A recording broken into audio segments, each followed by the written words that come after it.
Terima kasih Anda masih menyaksikan update Corona, Saudara. Untuk mengetahui lebih jelas, lebih lanjut lagi kita akan berbincang dengan juru bicara vaksinasi COVID-19, Siti Nadia Tarmizi. Ibu, kita melanjutkan perbincangan di segmen sebelumnya. Jadi mekanismenya seperti apa, Bu, vaksinasi pada anak akan diberikan oleh pemerintah? Iya, jadi karena rentang usianya ini kan 6 sampai 11 tahun ya, artinya kurang lebih rentang usia anak sekolah dasar ya. Dan kita tahu sebenarnya dulu kita punya program-program yang kita lakukan pada anak sekolah dasar melalui seperti misalnya bulan imunisasi anak sekolah ya.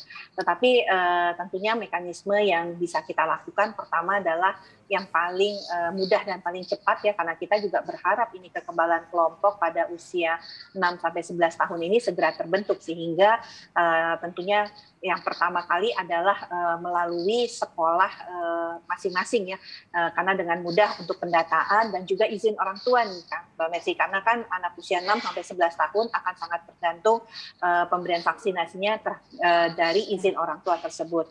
Nah, untuk anak-anak yang berkebutuhan khusus tentunya ini juga bisa diberikan vaksinasi, tapi kembali lagi kita akan bekerja sama baik dengan komunitas ya untuk anak-anak yang berkebutuhan khusus atau melalui sekolah-sekolah seperti sekolah luar biasa yang selama ini memang menjadi tempat pendidikan untuk anak-anak ini.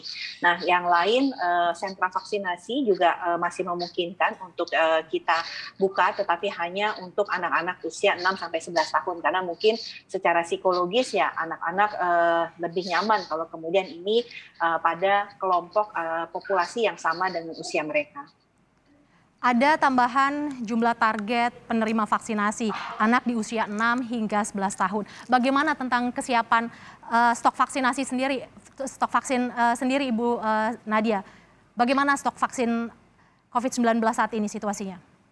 Iya, kalau sampai saat ini ya terkait dengan sasaran kita yang 208 juta sasaran sebelum penambahan rentang usia 6 sampai 11 tahun ini, kita ketahui kurang lebih 320 juta dosis vaksin sudah kita terima.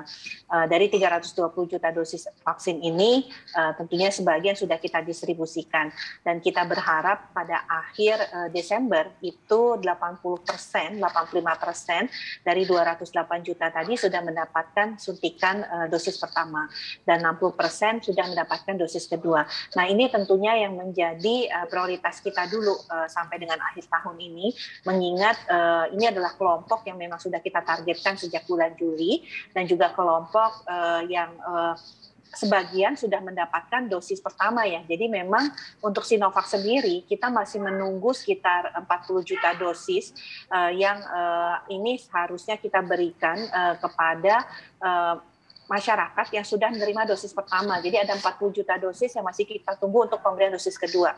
Nah, ditambah lagi nanti dengan kebutuhan dosis pertama dan kedua untuk anak usia 6 sampai 11 tahun ini yang harus kita komunikasikan kembali kepada produsen Sinovac untuk kapan ketersediaan vaksin ini bisa dikirimkan ke negara kita. Sehingga kita pasti ada stok vaksin yang sudah ada suplainya. Nanti kalau stok vaksinnya ada, walaupun vaksin itu baru akan dikirimkan mungkin Januari atau Februari, mungkin kita sudah bisa memulai vaksinasi pada anak, terutama pada daerah-daerah seperti kabupaten yang cakupan vaksinasi pada masyarakat sebelumnya itu sudah lebih dari 70% dan masyarakat lansia sudah lebih dari 60%. Karena perlu kita ingat ya, vaksinasi COVID-19 pada usia yang lebih tua, artinya usia 30 tahun ke atas, itu risiko untuk sakit berat dan kematiannya jauh lebih tinggi daripada risiko pada anak-anak. Jadi Bu, kapan target pelaksananya bisa dilakukan? Paling lambat kita berharap Januari itu sudah kita bisa memberikan atau memulai vaksinasi pada anak usia 6 sampai 11 tahun. Kami berharap para orang tua bersabar dan tetap protokol kesehatan dan jangan memberikan risiko keterpaparan kepada anak-anak kita. Bu Nadia, ada sejumlah rekomendasi yang dikeluarkan oleh Ikatan Dokter Anak Indonesia. Bagaimana Kemenkes merespon rekomendasi ini untuk ditindaklanjuti terhadap pelaksanaan vaksin pada anak? Iya, jadi memang Ikatan Dokter Anak Indonesia sudah memberikan sikap ya bahwa pada prinsipnya mereka mendukung untuk pelaksanaan vaksinasi anak pada usia 6 sampai 11 tahun ini. Mereka juga sudah mengatakan bahwa dosis yang diberikan itu kurang lebih sekitar 0,5 mililiter pada anak ya. Tetapi detail teknisnya ini tentunya masih harus kami bahas karena memang ada beberapa rekomendasi misalnya terkait anak-anak dengan kelainan jantung, tadi kami sampaikan anak-anak dengan pengobatan sistem kekebalan tubuh yang kurang ataupun mereka yang sedang dalam pengobatan menekan sistem kekebalan tubuh atau menggunakan obat-obat yang menekan pertumbuhan sel, ini yang kami harus lebih diskusi lagi. Atau misalnya pada anak-anak penderita leukemia ya, karena banyak juga anak penderita leukemia ini seperti apa, padahal anak yang dengan kondisi kelainan bawaan ataupun dengan penyakit-penyakit seperti yang tadi disebutkan, sebenarnya anak-anak yang paling rentan terhadap resiko COVID-19.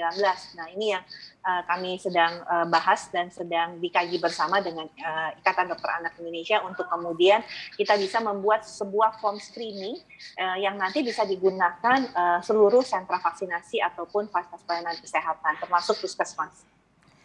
Terima kasih juru bicara vaksinasi COVID-19 Kementerian Kesehatan Siti Nadia Tarmizi atas waktunya untuk Kompas TV. Salam sehat Ibu.